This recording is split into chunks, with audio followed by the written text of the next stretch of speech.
Missing someone with all your What's up YouTube, and welcome back to my channel. I know a lot of you were waiting on a video on Friday, but it was brought to my attention that some of you couldn't hear me very well with the new setup. So I ordered a new mic, and hopefully you can hear me much better, and hopefully this video is worth the wait. So the case we're going to be talking about today is a case that I've followed for a long time, and it hits especially close to home for two reasons. The first being that it actually happened in my own community, and the second being that I feel so connected to this victim, like I literally feel like I knew her, and it's hard not to share her family's emotions. So we're going to be discussing the disappearance of Jennifer Kesse. I actually wasn't even going to cover this case simply because I didn't feel like I had that much to add to the conversation. There are several other YouTubers and podcasts that have excellent content about this, and I didn't want to let Jennifer down. But that's exactly what her abductor wants. This person wants people to stop talking about Jennifer so that no one will be looking for her. And I refuse to give them what they want. I also have a few theories and points to consider that I haven't seen anyone talk about. There are plenty of facts that get overlooked. And I also want to discuss the way that Orlando Police Department have treated the Kesse family, because that is an injustice in itself. They have failed Jennifer and her family time and time again. And I believe the Orlando Police Department is the reason that Jennifer has yet to be found. Their idea of police work is pretty ridiculous. Anyway, let's get started. Jennifer Joyce Kesse was born to her parents, Joyce and Drew, on May 20th, 1981. She and her younger brother Logan were born in New Jersey, and they moved to Tampa, Florida when Jennifer was only 7 years old. The Kesses were a loving, sincere, and tight-knit family, and Drew and Joyce were very hands-on parents who adored their children. Jennifer and Logan were inseparable, and they maintained a close bond into adulthood. The Kesse family loved swimming and enjoyed going to the beach. So much so that they visited the Jersey Shore every summer. Jennifer was a bright and happy child and was very inquisitive. She actually learned to speak at only a year old, and from that point forward, she always wanted to learn more. Her mother describes her as her own little doll, who loved to dress up and had beautiful long blonde hair. But truthfully, Jennifer was a daddy's girl. She was also quite clumsy as a child. When Jennifer was around 3 years old, she was running around the house when suddenly she tripped and hit her nose on the coffee table. Her nose started to bleed, and her parents frantically took her to the emergency room. Thankfully though, x-rays didn't show any damage, but apparently it made her nose slightly crooked. On another occasion, when Jennifer was about 13 or 14, she was outside doing gymnastics in the backyard when she came in and told Joyce that her elbow was hurting. They attempted to ice it, but when she was still in pain after a few days, the Kesses took their daughter to the emergency room once again, only to discover that Jennifer had shattered her elbow and needed surgery. Once the surgeons put 3 pins into her arm, her body actually rejected them, and she was forced to wear a cast while it healed. After the Kesses moved to Florida, Jennifer met a friend named Lauren in the 2nd grade, whom she maintained a friendship with all her life. The girls were like sisters and were completely inseparable. Jennifer attended Vivian Gaither High School in Tampa. She had a thirst for knowledge and was an avid reader, and she always excelled in school and maintained excellent grades. When Jennifer was a teenager though, she and Joyce argued frequently as Jennifer began to spread her wings and question authority. They had a few tough years, but Joyce maintains that Jennifer was a good kid either way. Jennifer was always destined for greatness and would go on to be accepted to the University of Central Florida in Orlando.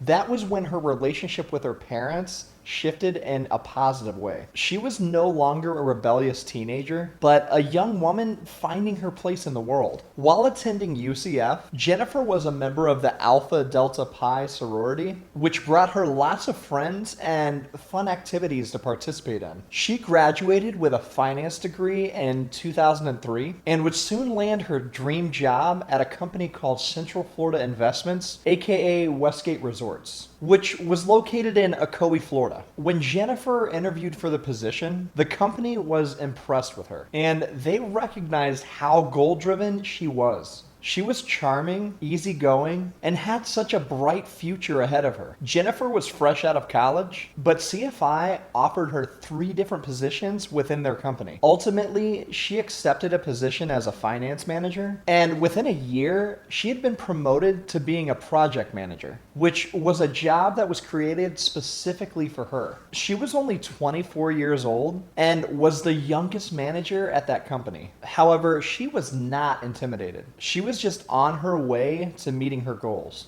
Midway through 2005, Jennifer decided that she wanted to purchase a home and asked her parents to help her find one in Orlando. Her parents helped guide her through the process, and Jennifer purchased a brand new condo that was located at the gorgeous Mosaic at Millennia in Orlando. She bought it with her own money, and needless to say, her parents were very proud of her. So she got her keys and she moved into her new place in November of 2005. I just want to give a little backstory about the Mosaic. It's a beautiful property located near various restaurants and bars, as well as the Mall of Millennia. Jennifer, being a 24-year-old woman with a passion for shopping, was attracted to the convenience of the Millennia area. At the time, it was considered to be up and coming. For people who weren't familiar with the area, it looked brand new and shiny. But for people who have lived here all their lives, aka me, you know that it's surrounded by less than desirable neighborhoods, and was and still is a high crime area in general. It's very easy to take a wrong turn and end up in a bad neighborhood.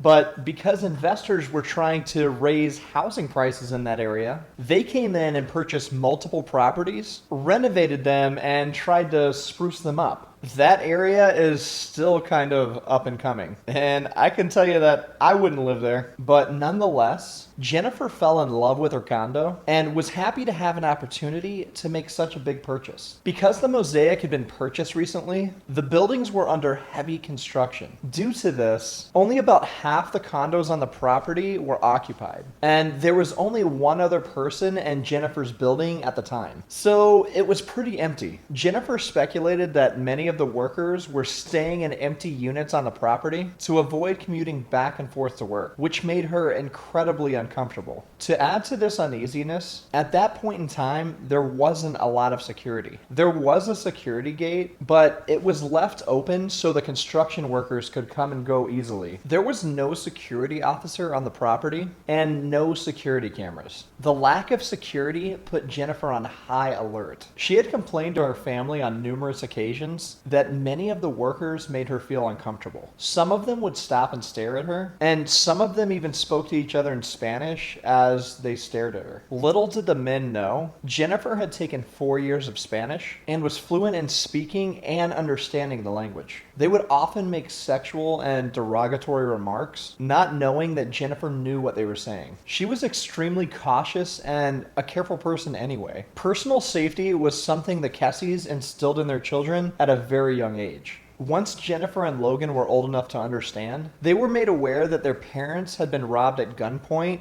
before they had Jennifer, and that pushed them to watch out for themselves at all times. Jennifer always carried mace and a safety whistle. She always made sure that her phone was charged and would frequently make safety calls, meaning that she would call someone in her family or her boyfriend when she had to walk in an unsecure location. She almost always had someone on the phone while she was walking from her home to her car, and vice versa, but would also utilize this measure anytime she felt she needed to. Jennifer was always aware of her surroundings. At one point, shortly after she moved in, some of the workers needed to come into her condo and do a few odd jobs, and she would physically leave her job, make a safety call, and stand in the doorway on the phone while they did what they needed to do. She didn't want anyone to have a spare key and did not want anyone to be alone at her condo. She sounds like one of the safest people there ever could be. So it makes you wonder how something like this could happen to her, and how how could this happen just when everything was falling into place for her? Sorry for interrupting, but if you're enjoying this video, please make sure to subscribe, give me a thumbs up, and click the notification bell. You can also follow me on Instagram and Twitter at Kesse Shane on YT. I love connecting and interacting with you guys. All right, let's get back to it. In January of 2005, Jennifer began dating a man named Robert Allen. She met him on a night out, and Rob found her to be incredibly funny, beautiful, and smart. Jennifer was a complete catch, and they eventually began a relationship, even though Rob lived 4 hours away in Fort Lauderdale. Despite the distance, they spent as much time as they could with each other. They frequently spent weekends together and decided to take a vacation together in January of 2006. They took off to St. Croix in the Virgin Islands, and Rob decided to introduce Jennifer to some of his important friends. They flew out from Miami on January 19th and stayed for 4 days, finally returning on January 23rd. The couple had a great time on the trip, spending a lot of time on the beach, exploring the island, spending time with Rob's friends, and just enjoying each other. While they were away, Jennifer's brother Logan, his best friend Travis, and Jennifer's ex-boyfriend, who was friends with Logan, stayed the weekend at her condo. Logan was 21 at the time and was still living at home with his parents. So they took this as an opportunity to throw a small party and enjoy the weekend. With how close they were, Jennifer didn't mind, although it was a bit awkward given that her and her ex-boyfriend Matt had a long history. When Jennifer and Rob returned to Florida, they flew into Miami, and Jennifer stayed the night at Rob's house before waking up at 6 a.m. the next morning and heading straight to work. This is something that she did very frequently so that she would be able to spend an extra night with Rob. Jennifer arrived to work on Monday, January 24th, and had a pretty normal day other than being exhausted from the busy weekend. She left work at approximately 6 p.m., and she seemed like her normal happy self when she called and spoke with her parents. She was going on and on about her trip, even though she had spoken to them 3 times in the 4 days that she was away. She then spoke to her brother and Travis, who told her that he left his cell phone in her condo the previous weekend and asked her if she would mail it back to him. Jennifer promised that she would overnight it to him the next day, and then told her parents that she was tired and she was going to grab some dinner and then head to bed. After she hung up with her family, Jennifer called and spoke to her friend Lauren for about 2 hours, from 7 to 9 p.m. Lauren recalls that Jennifer was in a bit of a cranky mood. She was exhausted from the trip and was in a bit of a funk. And it was apparent that the distance in her relationship with Rob was really getting to her. She hung up with Lauren around 9 p.m. and spoke with Rob around 10. They spoke every night before bed, but on this particular day, Jennifer and Rob got into a small disagreement and had a small fight. I'm guessing that Jennifer was still feeling the distance and maybe even came across as cranky when they spoke. They had been going back and forth, trying to determine who was going to uproot their life so that they could live closer together. Really, so they could take the next step in their relationship. Rob claims that the fight was just no big deal and was just a lover's spat. They ended the call after a few minutes and Jennifer said she was going to bed. During that conversation, Jen actually got a knock on her door, and when Rob asked who it was, Jennifer told him it was her neighbor and she was not going to answer it. As far as we know, the person that knocked on her door that night is still unknown to this day.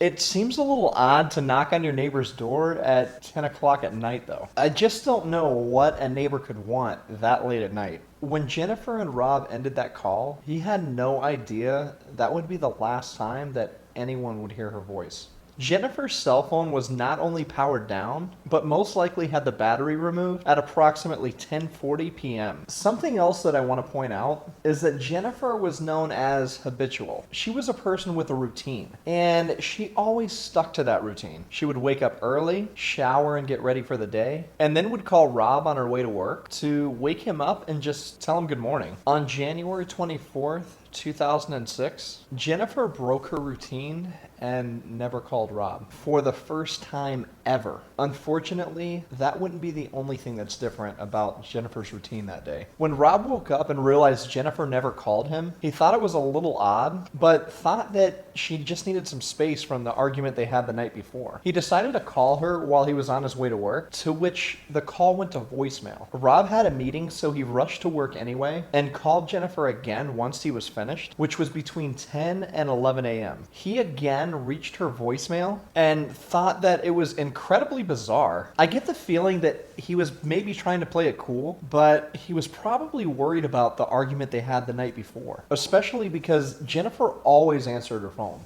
Meanwhile, Jennifer was also late to work and had not called or shown up by 11 a.m. She was responsible and always punctual, so her boss was pretty alarmed by this. When she hadn't shown up for a meeting by 11:15 a.m., he called her at home and on her cell, but was still unable to reach her. By this point, he was very concerned and actually called her emergency contact, which was obviously her parents. When Drew and Joyce discovered that she had not shown up for work, they immediately knew something was wrong. She would never risk her job ever. She didn't play hooky, and more importantly, their calls went unanswered despite calling her home and cell phone, and that was highly suspicious. Their worries only grew when they called Rob, and he told them that she hadn't answered for him either, and that he had not talked to her since the night before. Drew, Joyce, and Logan immediately drove to Orlando from Bradenton to see if Jennifer was at her condo. At this point, they had absolutely no idea what was going on, and thought that maybe Jennifer was too sick to answer the phone. They were obviously concerned, but concern turned into complete panic when they called the Mosaic's property manager and asked them to check on her. It was then that they discovered that Jennifer's car was not there, her condo was locked, and Jennifer was not inside.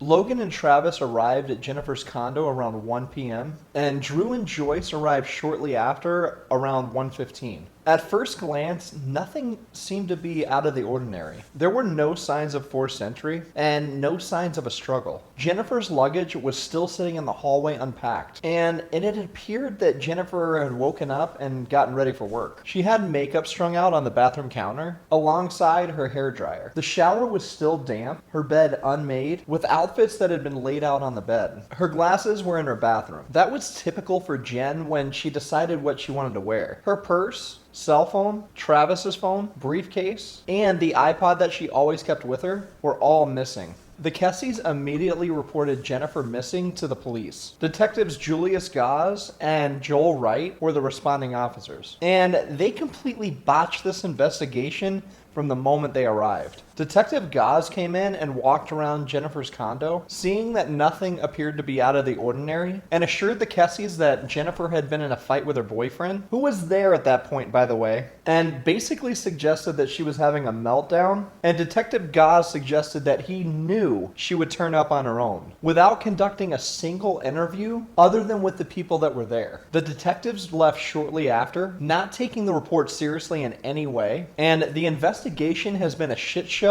ever since. The Kesses knew their daughter better than that and did not take no for an answer. Rush hour traffic was starting, and by 3 p.m., the Kesses were rounding up all of Jennifer's friends and family and headed out on the busy streets of Orlando, handing out flyers with Jennifer's name and picture. As nightfall approached, their worries only increased. Police officially named Jennifer as a missing person and asked people to be on the lookout for her and her 2004 black four-door Chevy Malibu. But behind the scenes, police still believe that she had taken off on her own and basically did not take her disappearance seriously in any way. The Kesses set up a workstation in Jennifer's condo and began canvassing the area on their own.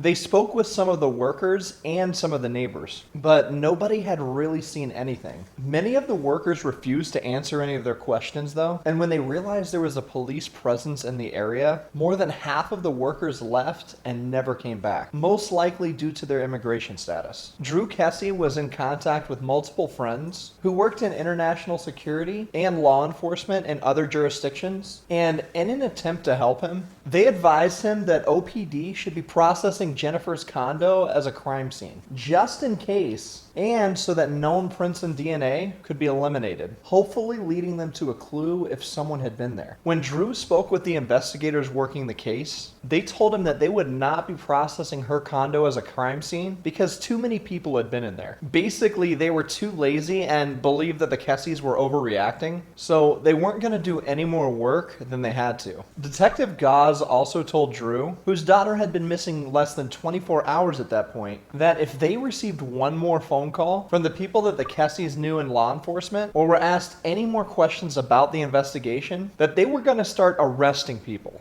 Investigators failed to canvass the complex and were not able to legally search the majority of the condos due to the fact that they were privately owned. 2 days passed and there was no sign of Jennifer until a woman called in a tip about Jennifer's car. She had seen it on the morning news and noticed it in the parking lot of an apartment complex called Huntington on the Green. It was located a little over a mile away from Jennifer's condo. When investigators arrived at the scene and searched Jennifer's car, nothing appeared to be out of the ordinary. Her tank was about halfway full, which was appropriate for the amount of driving she had done the day before. The doors were locked and her keys were never recovered. There were a few valuables like a DVD player that Rob had given Jennifer, so it's unlikely that robbery was the motive behind her disappearance. The area that her car was discovered in is not a good area. It's a high crime area known for drugs and prostitution, and not a place that you would expect Jennifer to go willingly. Because Detective Gauze still suspected Rob,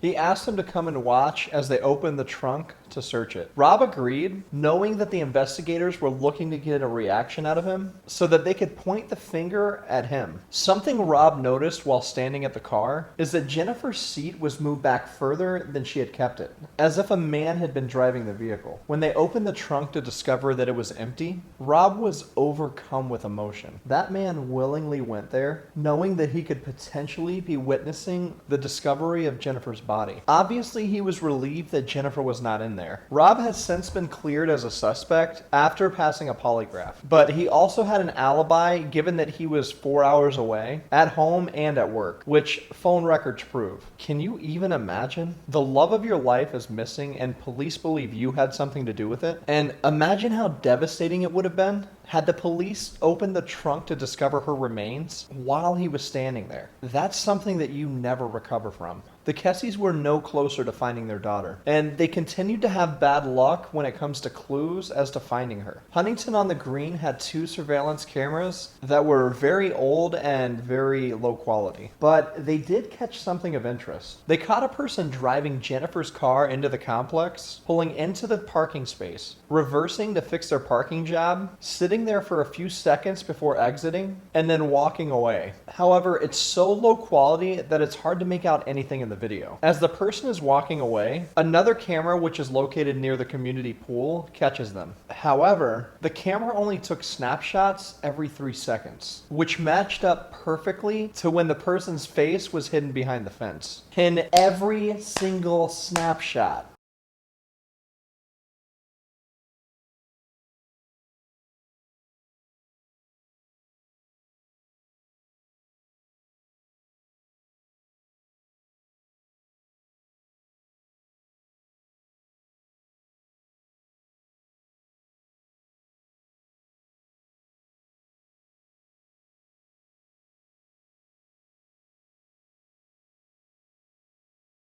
The police were not even sure if this was a man or a woman, but knew that they stood between 5'3" and 5'5", which I find so strange, given that Rob stated that the seat was moved back further than Jennifer kept it. She was 5'8". This person was between 5'3" and 5'5". So why the hell would the seat be moved back? I wonder if while the person was sitting there that 20 seconds, did they move the seat back to make it appear as they were taller? Or if the police's guesstimation of their height is inaccurate? As soon as police searched Jennifer's car, they classified her case as a criminal investigation. But they still suspected Rob was to blame at first. And at one point were operating under the assumption that Jennifer had went to Huntington on the Green willingly with another person to score drugs and became too intoxicated to drive and was then targeted in that neighborhood. Based basically just pulling theories out of their asses without any evidence. Detective Gauze then informed the Kesses that a different detective would be taking over for Detective Wright. Apparently, Detective Wright had said something stupid. Detective Emmett Browning replaced him, who coincidentally was best friends with Gauze, and the pair had actually joined the police academy together. I'm not sure exactly how or why this happened, but I sincerely believe that had these two not been assigned to Jennifer's case, that we'd know where she is today, because their police work is laughable. The OPD decided to bring a bloodhound dog named Bo to search the area, and he was able to follow a scent from where Jennifer's car was all the way back to the mosaic. The trail that they were following led investigators past the complex's entrance to a stretch of fencing that separated the sidewalk from the mosaic's private grounds. Bo then picked up another scent inside the fence and then went directly to the staircase that led to Jennifer's condo. On February 2nd, police performed a grid search behind DeVry Institute of Technology on Millennia Boulevard, which isn't far from Jennifer's condo. But unfortunately, the search turned up nothing. The Kesses were still working diligently, passing out flyers, canvassing the streets of Orlando, looking for any clue that they could. A shirt, an earring, anything. They were looking for anything. They also set up a website for Jennifer, hoping that it would generate new leads. On February 7th, the OPD conducted yet another search at an abandoned Delta Orlando resort that is located on Vineland Road in Orlando. They had apparently received a tip that evidence may be located there, so they brought in an emergency response team and cadaver dogs, but no evidence was found. The next day, a woman came forward named Melissa with information that could be relevant to Jennifer's case. She had quite an unusual experience at the Mosaic at Millennia, approximately 3 or 4 weeks before Jennifer disappeared. Melissa was a Chicago resident that was visiting a friend in Orlando. She went to the fitness center while there and noticed a man working on the front door of the building. Once she came in and began working out, he became interested in her once he realized she was completely alone. The man was staring, smiling, and asking questions about what she was doing. Melissa, trying not to be rude, told him that she loved working out. When she said this, the man responded with, "I can tell," but in a creepy way that made her skin crawl. She said that it was not like any encounter she's ever experienced with a man, and told him that she was going to go in the cardio room and fled the building. We know that Jennifer would go to the fitness room based on an interview that Rob gave, stating that she would make her safety calls while walking to the gym. However, Drew says that Jennifer was not the workout type and didn't have any knowledge of her going to the fitness center. Melissa was unable to identify the person of interest due to the poor quality of the video. I was not able to find any information on this, but I have to question if the police ever had a sketch artist meet with Melissa. Either way, I find it unlikely that a man at the fitness center made Jennifer feel uncomfortable, because that's something she certainly would have discussed with her family. But that's not to say that this man didn't notice or watch Jennifer without approaching her. 3 days later, a search party with over 500 people conducted searches in the area that Jennifer went missing, but again, the search turned up nothing. The FBI began assisting OPD with the investigation on Valentine's Day 2006. They sent the surveillance footage to NASA, as well as Walmart's Missing Person Division, both of which frequently do photo work. They wanted to see if they could enhance anything on that video. Roughly a week later, the OPD released the person of interest's approximate height, but they were not sure about the person's weight, shoe size, or gender. For some reason, Detective Gauze and Browning decided that it would not be in the case's best interest to release the footage to the public. During the most crucial time of their investigation, they did not ask for the public's help and decided to keep the video private. Months passed without any new leads. In April of 2006, a $250,000 reward was put up for Jennifer's safe return, which generated many tips, but unfortunately none that helped the investigation or that police followed up on. I'm going to get more into this later, but a woman that lived a mile away from Jennifer's condo believed that she had witnessed an abduction the night of Jennifer's disappearance. And she called in that tip, at which time an officer came and took a statement from her, but they never followed up on her tip. I want to point out that this is not the only case handled by OPD where investigators did not follow up on tips received from the public, because this also happened in the Kaylee Marie Anthony case 2 years later. The Kesses themselves reported to police that they found a men's sweatshirt that was a size medium in the hamper of Jennifer's condo, which did not belong to anyone they knew. The police collected it, but never tested for DNA evidence. The fuck, OPD? 1 year and 3 months passed with no new updates on Jennifer's case. Police decided to hold a press conference stating that their person of interest that was spotted on the surveillance video is now considered to be a suspect, and that the full video shows the person driving Jennifer's car. They also announced that they discovered a fingerprint, but it does not match anyone in their database. So it took OPD over a year to announce new information, and it's literally just that the person of interest is now a suspect? You don't say. I just think that it's so ridiculous, and it's a slap in the face to Jennifer's family. There are no new leads, no answers, Jennifer is still missing, and police make an announcement releasing tiny bits of information simply to basically say, we've got nothing new. It just seems like they were grasping at straws here. Like, let's pretend we're actually doing our job.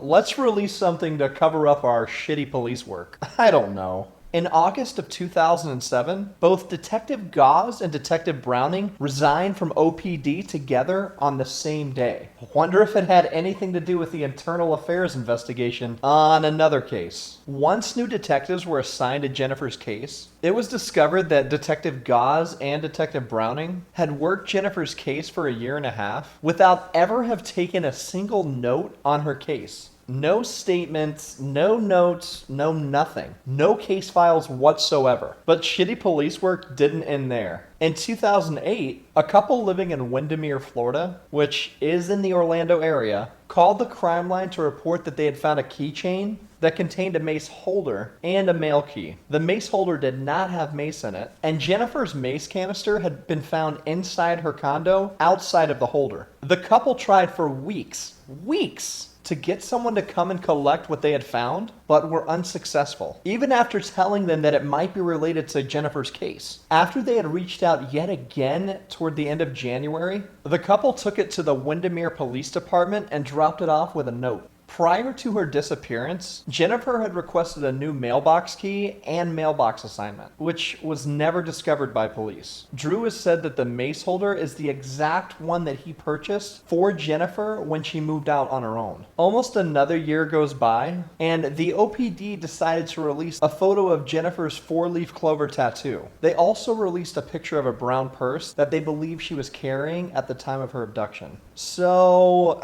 I'm sure that her family was able to pinpoint that her purse was missing, and which one, given that they knew that her favorite snakeskin heels were gone because they weren't found in her condo. It just seems like if a person went missing and those are the key details of what they were wearing, shouldn't you be giving that information out to the public immediately rather than waiting for 3 years? Those are part of a description. Those things could help identify Jennifer if she was spotted. I'm sorry, but I can't believe that it took that long to release that information. Like, don't worry guys, we got this. Here's some information that we should have already told you.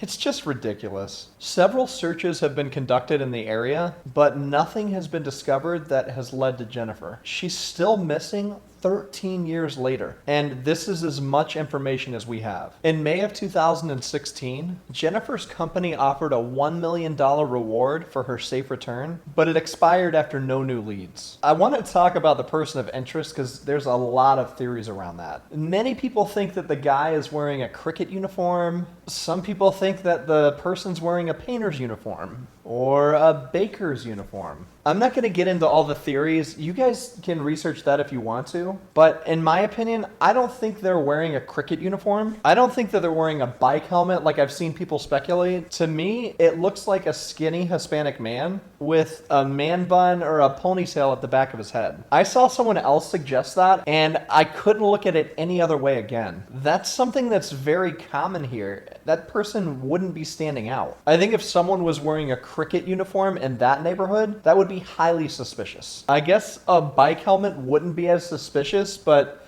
they would still stand out there. I really think that what's on the back of the person's head is hair. What do you guys think? Let me know in the comments. Okay, now that we have the facts, I want to explore some possible theories, and there are a lot of them. This is one of those cases where you can go down a rabbit hole with. Everyone has a theory, everyone thinks they know what could have happened, but no one knows for sure. And there isn't a specific theory that answers all the questions in this case. So I'm going to discuss the most common theories that I've seen, as well as a theory that I'm leaning toward. Alright, let's start with the least likely theories in my opinion, and we'll work our way towards most likely. Theory number 1. Jennifer Kesse's disappearance is linked to TRACY OCASIO's disappearance. Basically, TRACY left a bar called the Florida Tap Room with a man named James Hadaway. She never returned home, and her car was found a few blocks away from James Hadaway's home, and she's never been found. He was later arrested for attempted murder after trying to strangle a woman that he dropped off at a party, but he's never been charged with anything related to TRACY OCASIO. Okay, so the obvious coincidences here are that it happened in Orlando, both women have never been found, and both women's cars were abandoned. That's basically it as far as I know. Jennifer had no connection to James Hadaway whatsoever, and she would have never answered the door for a complete stranger in the middle of the night. People have suggested that Jennifer went to a bar after she got off the phone with Rob, but I find that unlikely because she was so exhausted from the long weekend away. She had woken up at 6 a.m. that morning, spent the day at work, spoke with many people, and then got into an argument with her boyfriend. It's unlikely to me that she went out, and there's no evidence to support that, and it just feels like a coincidence. Theory number 2, the ex-boyfriend theory. Jennifer was known to be very caring and always wanted to help people. At one point, when one of her friends broke up with her boyfriend, Jennifer dropped everything and went to her. They had a movie night, Jennifer brought chocolates, probably wine, and whatever, they just hung out. We know that Jennifer had an argument with Rob over the phone, and during that argument, Jennifer received a knock on her door around 10 p.m. It seems unlikely to me that it was her neighbor, and if it was her neighbor, why were they knocking on her door that late? Is it possible that it was her ex-boyfriend Matt knocking on her door? He had just been staying there the weekend prior, and he was in Orlando that night, right down the street at the Blue Martini Bar, and he was apparently very intoxicated. We also know that he was devastated when they broke up, and that he was still in love with her, and he told her that many times. He had begged for Jennifer to come back to him, which she declined and told him that she had moved on. But clearly she had trust in him because she let him stay in her condo while she was away. Is it possible that he was the one that knocked on her door? Jennifer, who was already in a fight with Rob, didn't want him to know that Matt was at the door. So she got off the phone with Rob, and Matt was there at the door, drunk in love, and Jennifer felt bad for him. Could she have let him in? Maybe he tried to make a move and she turned him down. Could that lead him to kill her in a fit of rage? I guess it's possible, just like any other theory in this case, but in my opinion, the evidence doesn't point to that. Firstly, Jennifer's condo was in pristine condition. Nothing looked to be out of the ordinary. There was no blood found at the scene, nothing was broken, and if it was a crime of passion, there would have been more evidence of that. Matt also had an airtight alibi. He was at the Blue Martini Bar, which he admitted to, but he went home the same night, which his roommates confirmed, and he showed up to work on time the next day, which his coworkers confirmed. Aside from that, Matt's description does not match the person that left Jennifer's car at Huntington on the Green, and he wasn't in the area that morning. He was at work. He didn't hire someone to go and dump the car. He didn't dump the car himself, and it just seems very unlikely to me. Not to mention the fact that when Jennifer disappeared, Matt nearly drank himself to death in grief and worry. That brings us to theory number 3. Jennifer was abducted and put into sex trafficking, which plays into the theory that she was abducted by one or more of the workers. The Kesses have stated that they believe that Jennifer could have been trafficked. In so many sex trafficking cases, the person is never found. There's hardly any evidence, and they seemingly just vanish into thin air. Florida is a state that has a huge issue with this, and it's very common in the Orlando area. I think it's possible that some of the workers could have been involved in a human trafficking ring and noticed that Jennifer lived alone and would be an easy target. Maybe they waited for her to leave work that morning and abducted her. The only thing that throws me off about that is that in most cases, traffickers target people that won't be missed, at least not right away. Jennifer did not fit the mold for the perfect target, but that doesn't mean that she wasn't one. Allegedly, a Tennessee woman working at a jewelry store spotted Jennifer in 2006 or 2007. She came in with an African American man that was dressed flashy and had dreadlocks. The two seemed like an odd pair because the woman was wearing raggedy clothing and hadn't washed her hair in a while. The woman wouldn't speak, even when asked if she was okay. She tried to shake the woman's hand, at which time she cried out because her hand appeared to be bruised and broken. The two left immediately in a dark vehicle that appeared to be driven by another person. The woman was not aware of Jennifer until she saw her picture while she was vacationing in Florida in 2017. She recalls that the woman had blonde hair, stood at about 5'7", and had an old tan that stood out in Tennessee. To add to this theory, there were several dating sites put up using Jennifer's missing persons photo, claiming that she was in Tennessee. It's likely that they were catfish accounts, but it's not uncommon for traffickers to use the missing persons photo in order to avoid tipping police off. But I find it strange that the worker didn't report this encounter until 10 years later. Once she saw more photos of Jennifer, she was adamant that that was the woman that she saw that day. However, there's been no sightings of her since then. Theory number 4 is that Jennifer was abducted by one or more of the workers. She was a creature of habit and had a set routine. It would have been very easy for them to learn her routine. We know that she understood the things they were saying in Spanish and that she was uncomfortable because they continued to make sexual remarks about her. Is it possible that one or more of the workers waited for her to leave that morning, grabbed her and took her into a vacant condo? For all we know, she could have still been there when her parents were searching for her. If that's the case, it's likely that one of them moved her car in order to make it appear that nothing happened at the mosaic. I'm sure as construction workers, they would have had the means to get rid of her remains. I think if this is the case, their motive would have been sexual. I do find it strange that half of them left and never came back after her disappearance. And one of the workers was questioned in regards to her disappearance and passed a polygraph test, but Drew Kesse knows that he was lying. The man claims that when he went to Jennifer's apartment to touch up paint, she told him, "Just lock up on your way out." Drew knows that to be a lie because he was on the phone with her that day. So if he was lying about that, how did he pass the polygraph test? And that is exactly why polygraph tests are inadmissible in court.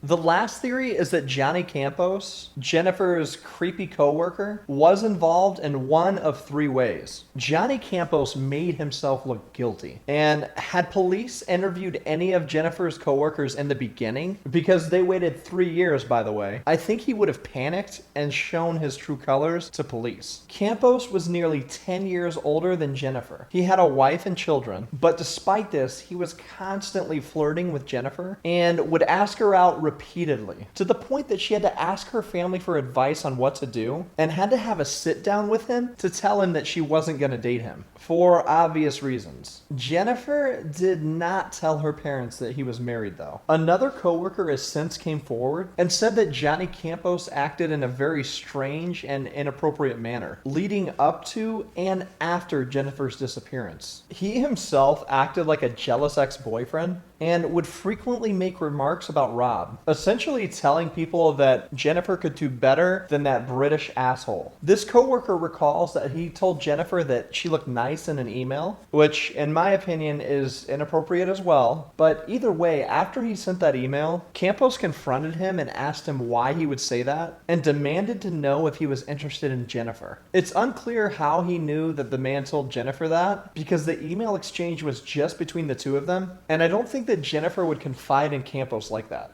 Leading up to when Jennifer went on vacation, Johnny Campos was arrested on Monday, January 16th, exactly 1 week before Jennifer went missing. So he was pulled over for running a red light, at which time he became so infuriated with the police officer that he acted like a complete child and ripped up the ticket in front of the officer. He was taken to the Lake County Jail and was bonded out a few hours later by his wife. When he returned to work, he learned that Jennifer was going to St. Croix with Rob, which which most likely infuriated him again. Clearly, he was not thinking or acting rationally. Throughout that week, and directly after Jennifer's disappearance, Campos was described as being visibly agitated at work. When Jennifer returned to work on Monday following that arrest, he repeatedly asked her about her vacation, and when she said she had the best time and didn't want to come home, he got very upset by this. The next day, so the day that everyone was made aware that Jennifer was missing, Campos showed up to work late, not arriving till around noon. Coincidentally, around the same time that Jennifer's car was being dumped at Huntington on the Green, and the person was spotted on surveillance.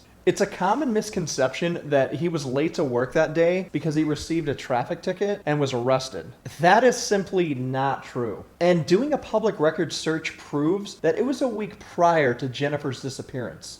Either the day of or the day after Jennifer's disappearance, Campos asked the unnamed coworker to drive them both to an unscheduled meeting at their Lake Eleanor office, which was apparently not something that they would typically do. On the way there, Johnny Campos made the remark that Jennifer probably had been eaten by alligators by now, which, I'm sorry, but that is something you do not say about a person that you had been working closely with and apparently had a crush on, or anyone for that matter. Very odd. When they arrived to the Lake Eleanor office, Campos told the coworker that they would meet in the cafeteria in 30 minutes. He then proceeded to meet with the branch manager, whose name is Lindy Hernandez, which I'm going to talk more about in a minute.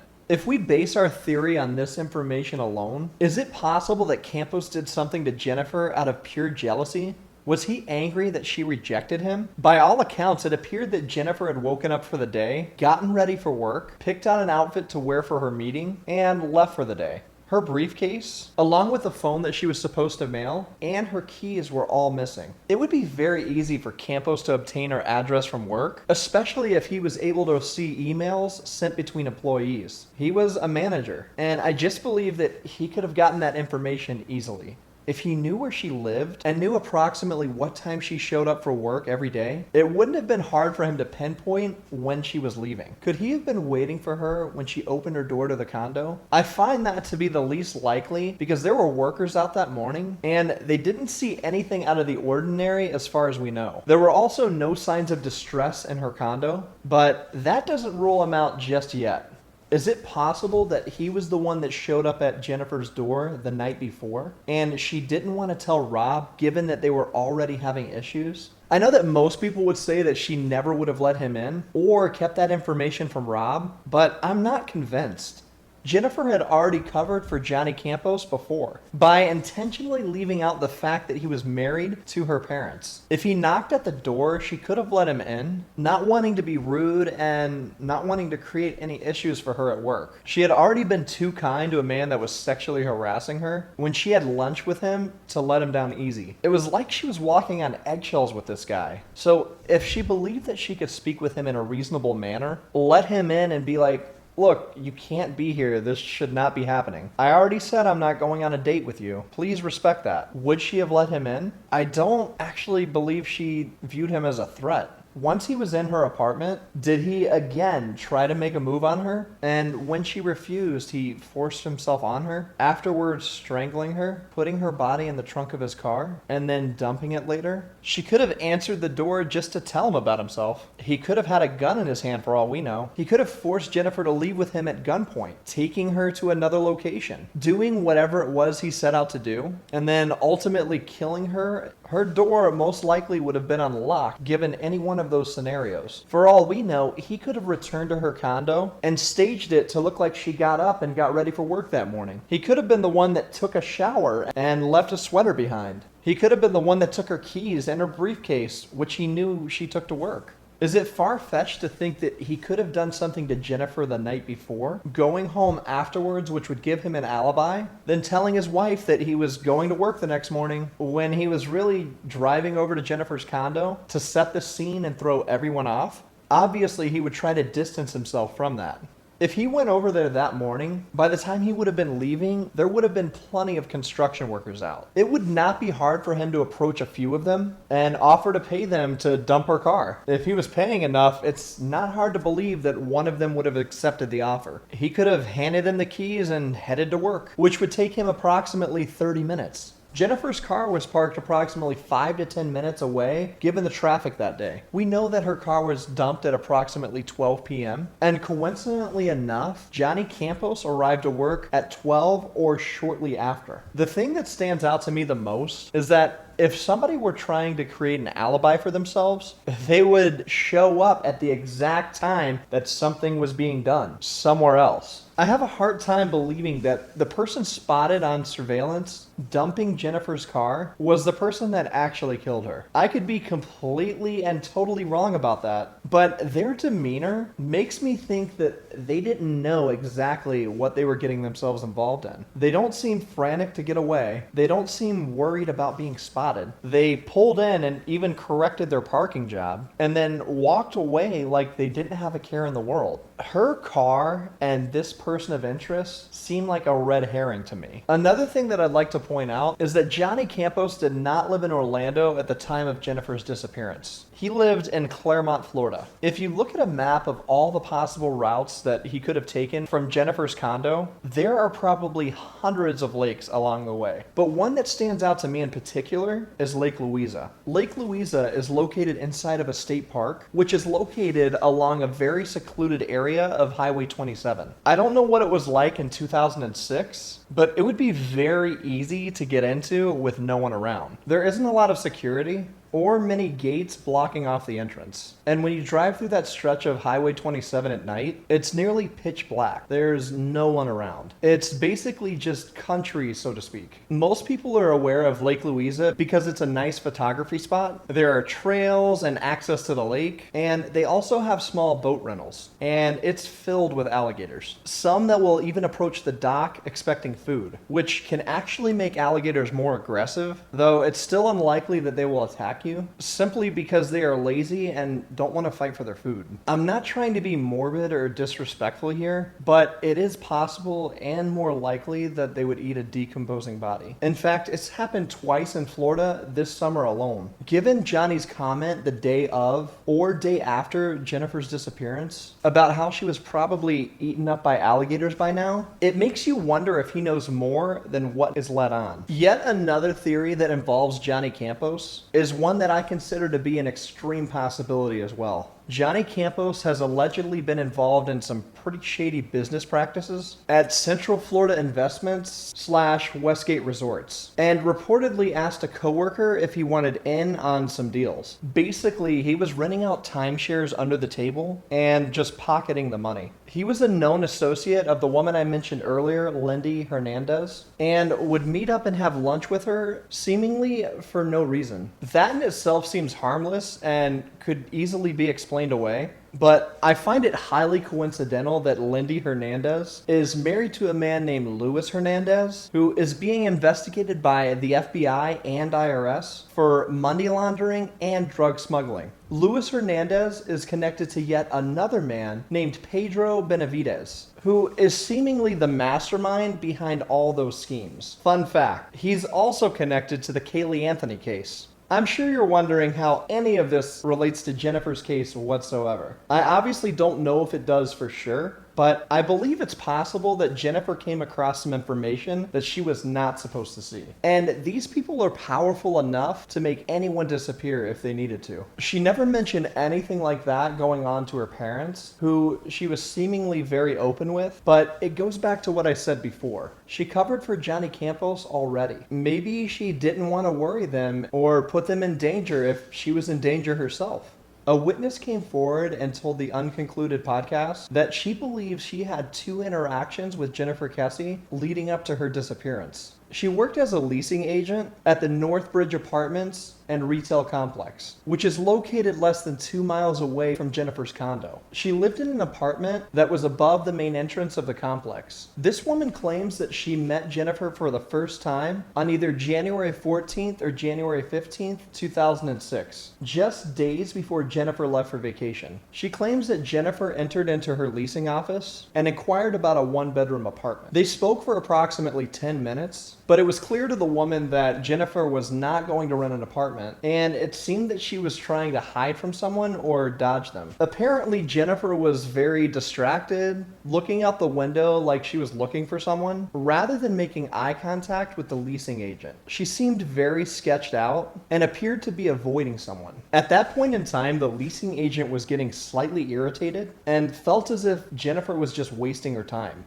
The second was the night of January 23rd, which was the night of or the night before Jennifer's disappearance. The woman was asleep on her couch at around 10:30 or 11 p.m. That's when she heard a girl yelling for help. She looked out her window and spotted a Hispanic man who was pulling a blonde woman outside the front seat of the car, grabbing her by the neck, at which time he got in her face as he spoke to her. The pair were eye to eye, and she got the impression that they likely knew each other, and maybe were just in an argument. The man then shoved the blonde girl into the back seat, where she noticed another man was sitting. It appeared as if the woman was getting ready for bed, having been wearing a tank top and some sweatpants, which was unknown to her at the time, but that's exactly what Jennifer frequently wore to bed. The black four-door car then peeled out of the complex. She is adamant that the woman in these encounters was Jennifer. I'm not sure why she didn't call the police that night, but when she heard about Jennifer's disappearance the morning of January 25th, she called the FBI crime line, at which time a police officer came and took her report. However, all of these years later, law enforcement has yet to follow up with her on that.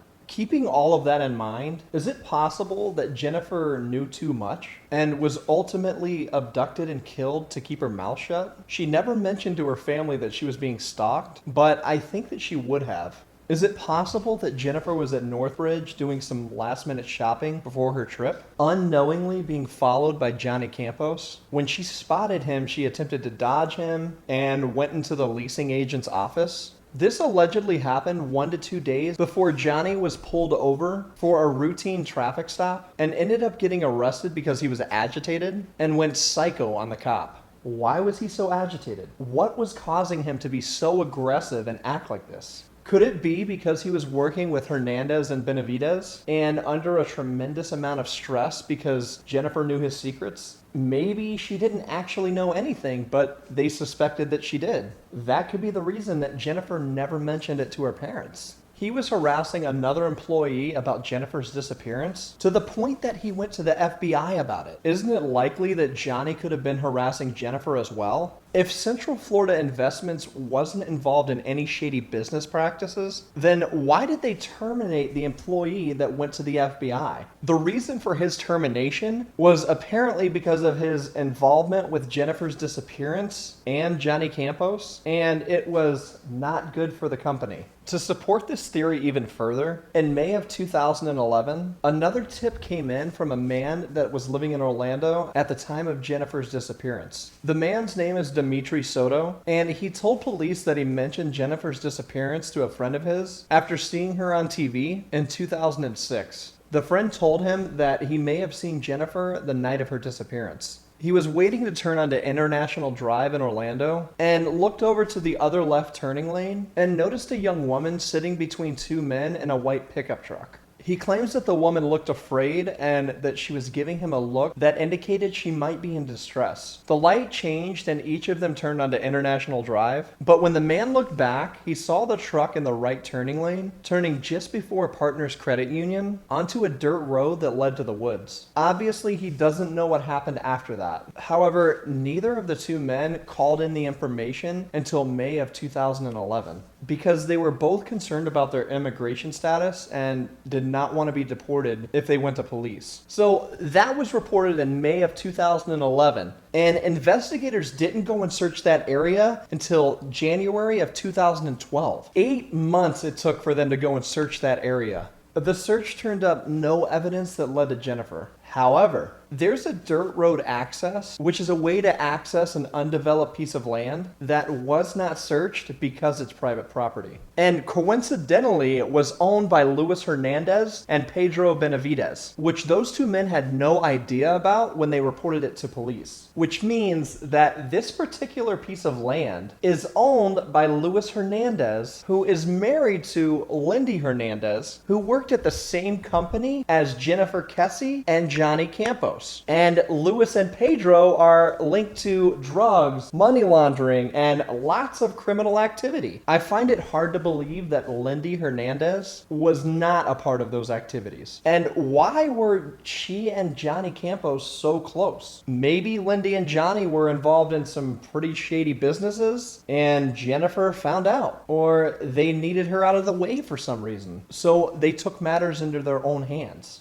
Maybe Johnny was repeatedly asking Jennifer out and flirting with her in an attempt to flatter her so that she would let her guard down and get involved into their Ponzi schemes. Maybe he did approach her about it and Jennifer refused. Maybe she threatened to out what they were doing before she went on her vacation. Maybe that's why Johnny was so agitated and acting in such a strange way. Maybe he did approach her about it, and Jennifer, being the honest person she was, refused and threatened to out what they were doing while she was on her vacation. Maybe she gave them an opportunity to come forward with the information on their own. Maybe that's why Johnny was so agitated and acting in such a bizarre way. When Jennifer returned from vacation and they hadn't come clean, maybe she told Johnny that the time was up, and that's what they were fighting about when other coworkers overheard them. You just cannot know in this case because there are so few clues. There's not really much solid evidence because of the botched police investigation and the way that they refused to do any investigative work in the beginning. Everyone knows that the first 48 hours is the most crucial time. And for the first 48 hours of Jennifer's case, they acted as if she was throwing a temper tantrum and ran away from home. They did not treat this like an investigation whatsoever. Police have continued to conduct searches and attempt to follow up on leads. However, it's remained unsolved for 13 years now. The Kesses have never given up searching for their daughter. They've even put playing cards with Jennifer's picture in jails, just to turn around and be tormented by a convicted killer who had no real information, but claimed he did because he was bored. The Kesses have played a very active role in Jennifer's case and have fought for their daughter every single day. They actually had to resort to suing the Orlando Police Department just so that they would agree to release her case files, which apparently has over 14,000 pages now. The Kesses want this information because they plan to take matters into their own hands and hire private investigators to conduct an investigation of their own. They feel that OPD's investigation was inadequate, obviously, and they feel that the OPD is preventing them from solving Jennifer's disappearance. The Kesses eventually settled the lawsuit after they agreed to pay the Orlando Police Department $18,648 just to obtain the records from her case. Apparently, they need this money to hire someone to review the files, redact information, and print everything. At the time that I'm filming this, it's been 5 months since the Kesses paid the Orlando Police Department, and they still have yet to receive the files, and a lot of the information that they have received is still redacted. Even after paying nearly $20,000 to have the files that they should have had in the first place, the OPD is still making finding Jennifer difficult for the Kesses. And I don't even know what to say about that. It makes me angry, hurt, and frustrated for them because I don't understand how OPD can continue to make investigating Jennifer's case so difficult for that family. They shouldn't have to be investigating it themselves, let alone spend 20 fucking grand to get information. That is their job in the first place. How can the Orlando Police Department continue to make the investigation so difficult when that is what they are supposed to be doing? That is their job in the first place. The Kesses should not be doing their own investigation. That is what Orlando Police Department gets paid for from our tax dollars. OPD has failed Jennifer and her family time and time again for over 13 years. All the Kesses want to do is bring Jennifer home, alive or not. They just want to have answers that so many of us are hoping for too. They want to know what happened to Jennifer. They want to find her. They need to bring her home.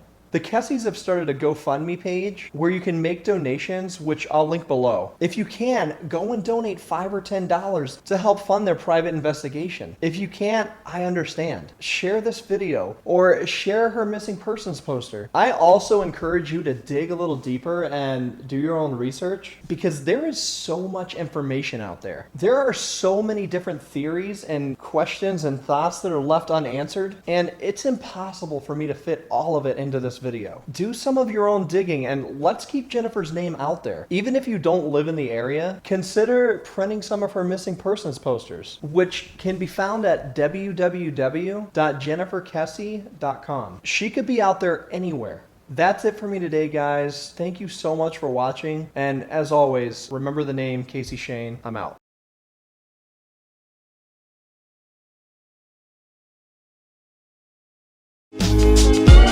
What you